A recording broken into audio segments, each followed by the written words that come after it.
also gave strength to the movement, organizing meetings, circulating petitions, hiding runaway slaves, and lecturing. Angelina and Sarah Grimke, daughters of a prominent South Carolina slaveholder, were pioneers in the anti-slavery and women's movement. Collectively, the abolitionists painted a hideous picture of slaveholders as corrupt aristocrats and flagrant sinners, beating old men, misusing slave women, drinking, and dueling. The South banned the anti-slavery pamphlets and books, claiming they would induce slaves to slit their masters' throats.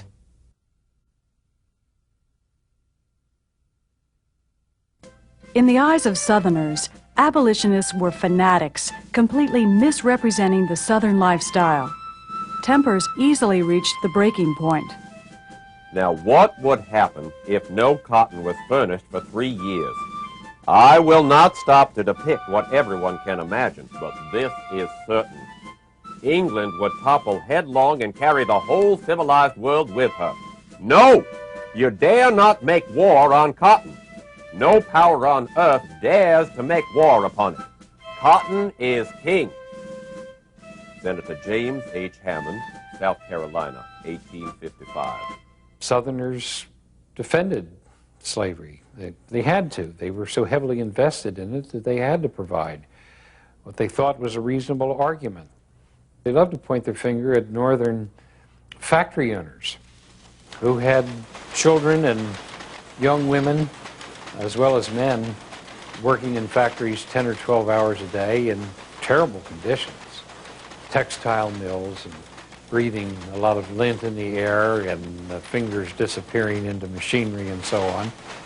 So the Southerners certainly argued that the North had its kind of industrial slavery and was living off the back of ill-fed, ill-clad workers, and that they took better care of their slaves in the South than workers could find in the North.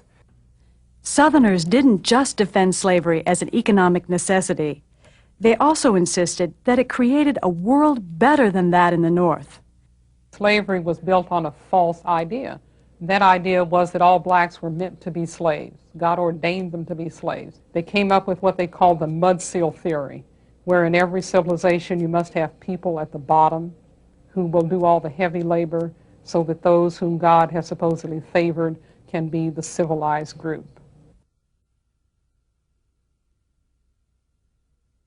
With some, the word liberty may mean for each man to do as he pleases with himself and the product of his labor, while with others the same word may mean for some men to do as they please with other men and the product of other men's labor. Here the two, not only different, but called by the same name, liberty. Abraham Lincoln, 1864. Well, the issue of liberty in the country always had been a point of controversy. There were people in the North who felt that you could never have a fully free society dedicated to the principle of liberty as long as you had slavery, and that slavery would blemish American society, would blemish democracy. In the South, there were those who felt there was really no contradiction, that they in fact were doing a good thing by building up the country and also by bringing benefit, they thought, to black people, and that it was their liberty to do as they pleased. To be interfered with would be against their liberty. So you had these conflicting views of liberty. In this fight over different meanings of rights and liberty, the Constitution was unclear. Southerners pointed out that the Constitution left the issue of slavery under the control of individual states, and that it protected the rights of private property, including human property. Slaves were valuable property indeed. In the 1850s, a prime field hand cost as much as $2,000. The South, by this point, believed really that they could not exist without slavery, and they were willing to go to war in order to preserve their right to own slaves.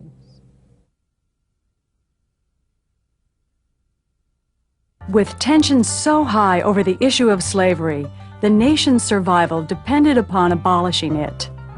New states were being admitted to the Union in pairs, one slave state and one free. But could that balance be maintained?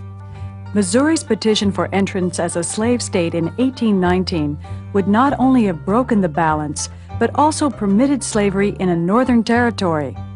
What was Congress to do? Henry Clay of Kentucky came up with a solution: admit Maine as a free state and allow slavery in Missouri, but prohibit slavery everywhere else north of Missouri's southern border. His Missouri Compromise held the nation together, but it didn't end arguments over slavery. Victory in the Mexican-American War added vast new lands to the United States. Once again, the balance between free and slave states was threatened. In 1845, Texas joined the Union as a slave state. Congress deadlocked again in 1850 when California came up for statehood. Henry Clay and Illinois Senator Stephen Douglas hammered out another compromise. It was a complicated deal in which California entered the Union as a free state and the South got a new fugitive slave law, which gave slave owners the right to recapture slaves who had run away to the free states. Northerners were outraged to see their black neighbors kidnapped, jailed, and hauled back south without even the right to a trial. Outraged by the law, Harriet Beecher Stowe wrote Uncle Tom's Cabin, a book which drove home to millions the horrors and inhumanity of slavery. And it's a book that really paints slavery as inhuman. Uncle Tom, whose name has come to mean something that it wouldn't mean if people actually read the novel, was a man who was beaten to death rather than betray other slaves. And not the slave owner, importantly, but the slave overseer was portrayed as being completely inhuman. But it's a moving, romantic, sentimental novel that was written and plotted to show Americans what slavery did to a family and to individuals, so that Americans would be motivated to become abolitionists and, of course, to fight against slavery. And when Abraham Lincoln met Harriet Beecher Stowe, he said to her, "This is the little woman who started the Great War," because indeed it was a tract or a piece at that time that made Americans take sides on the issue of slavery. Kansas and Nebraska were the next territories up for statehood. Would they be slave or free? Senator Douglas came up with the answer. If the people of Kansas want a slave-holding state, let them have it. And if they want a free state, they have a right to it. And it's not for the people of Illinois or Missouri or New York or Kentucky to complain, whatever the decision of the people of Kansas may be. In the Kansas-Nebraska Act of 1854, Congress decided to let the people make their own decision about slavery. Local self-determination seemed to make sense. But people poured in from north and south, and by 1856, bloody Kansas had become a killing ground as free soilers and pro-slavers beat and murdered each other in the fight for control. Along with briefcases and paperwork, congressmen and senators now brought knives and pistols with them to work. They could see the hatred in each other's faces.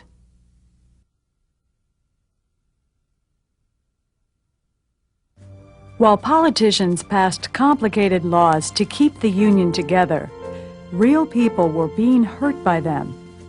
The issue of slave versus free state came to a head in 1857 when the Supreme Court ruled against Missouri slave Dred Scott in his petition for freedom. Back in the 1830s, Scott's master had taken him to live in Illinois and the Wisconsin Territory. Dred Scott sued his master in Missouri, basically saying that when his master had taken him to free territory in Illinois and in what is now Minnesota, he had become free because, according to the Missouri Compromise of 1820, slavery could not exist in free territories. His owners argued that property was property, which they could take wherever they wanted, free state or not. Well, Dred Scott, of course, lost the case in 1857 when the Supreme Court decided to say that Dred Scott was not a citizen of the United States, that blacks had no rights that a white man was bound to respect, and they essentially said that the Congress could not regulate slavery in the United States. It then ruled that the Missouri Compromise was unconstitutional because it interfered with people's rights to control their own property. Did this mean that people could keep slaves anywhere in the Union? The court didn't say. With this fateful ruling, the arguments that had held the nation together went out the window.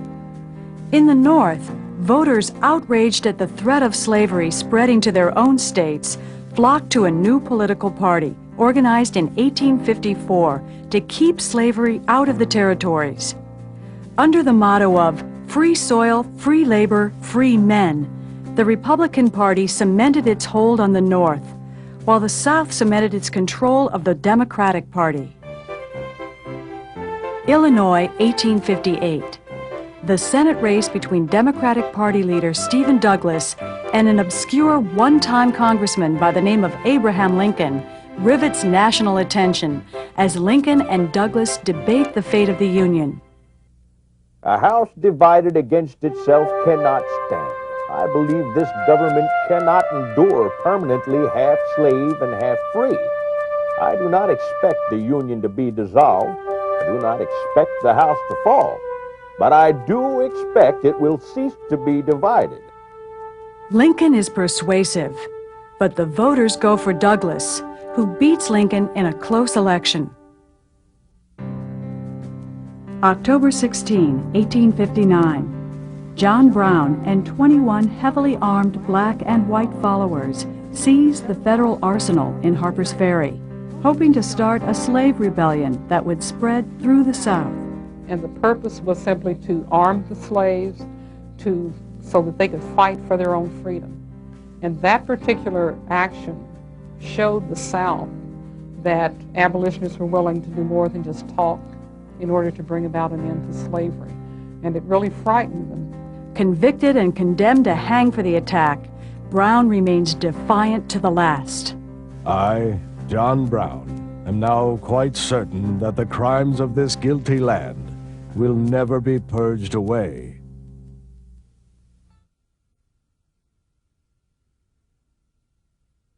November 1860. Republican candidate Abraham Lincoln wins a four-way race for President of the United States, though he isn't even on the ballot in 10 southern states.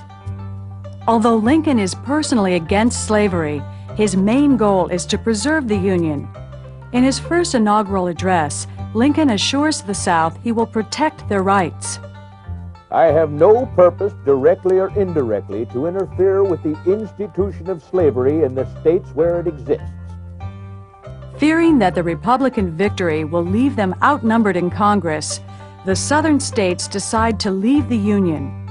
As each new state secedes, a bell tolls in Montgomery, Alabama, the Confederates' temporary capital city. By spring 1861, 11 states have joined the new Confederate States of America. In Charleston, South Carolina, Major Robert Anderson of the United States Army and his men have been holed up in Fort Sumter for more than 4 months. Their presence in the very center of the secession is an intolerable insult to Southern pride. At 4:30 a.m., April 12, 1861, Confederate artillerymen opened fire on Fort Sumter. Northern troops returned the fire. 34 hours later, an exhausted Major Anderson sadly surrenders the fort. Our Southern brethren have done grievous wrong. They have rebelled and have attacked their father's house and loyal brothers. They must be punished and brought back, but this necessity breaks my heart. Lincoln promptly calls for 75,000 volunteers to put down the insurrection of the South. The Confederate Congress declares war. North and South have become two countries. The Union lies in shambles. It is time for war.